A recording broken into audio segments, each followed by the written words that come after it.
Hi, this is Eric from Fleet Feet Sports, and today I wanted to talk about a few strategies you can use to improve your performance in the upcoming racing season. Now, we know the brain is intimately tied to your physiology.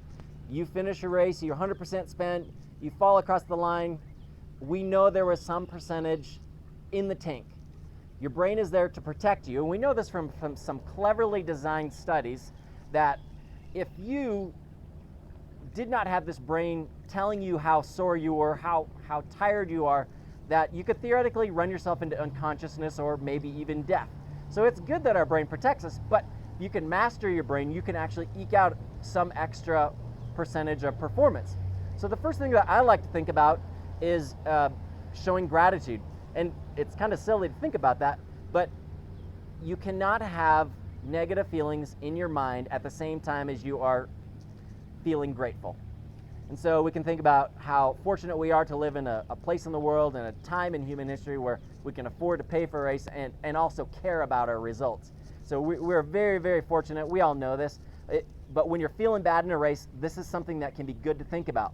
On a related note, think about your training self, the person who's been training the last few weeks. You owe it to them, and months, you owe it to them to give it your best. They've been getting up early. They've been putting in the miles. They've been doing the hard workouts, the long runs. You owe it to them to give it your best effort on race day. The second thing we like to talk about is focusing on the process.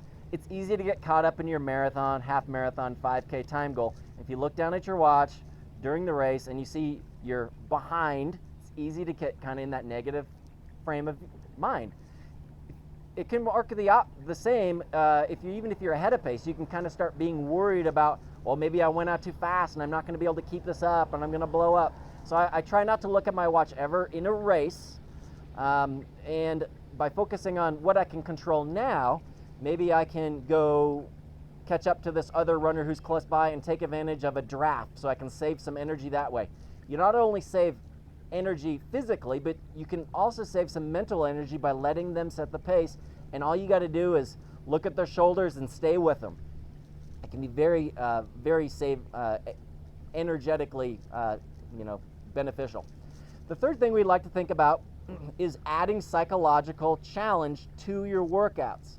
So one thing that we could do is before some of your long runs, don't eat breakfast. You're not going to feel as prepared on the run.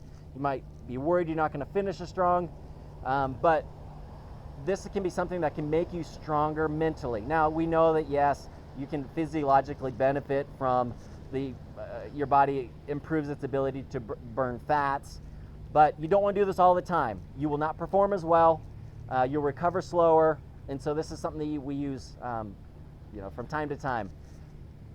Personally, I wouldn't use this more than maybe 20% of my long runs, probably even less. But it can be valuable mentally.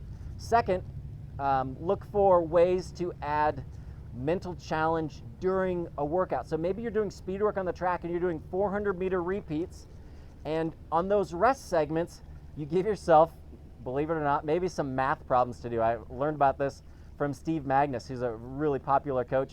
And this is just a great way to increase the challenge of the workout without making it any more physically demanding. So it's a really safe way to make it harder with lower or minimal increased injury risk. And the third is look for ways that you can add challenge during a normal run. So I'm out on a normal run today. It's a rainy day. It was raining pretty hard a few minutes ago. There's going to be races where it's going to be wet, you're going to get blisters, your feet are going to your shoes are going to be heavy. So occasionally on a run, find an opportunity to run in the water, take the extra hill, give yourself these extra challenge. So when it comes to race time, hey, I've done this. This is no big deal. So I hope you guys can benefit from this. Hope you guys can implement some of these strategies in your runs. And now I'm going to go finish my run through the water.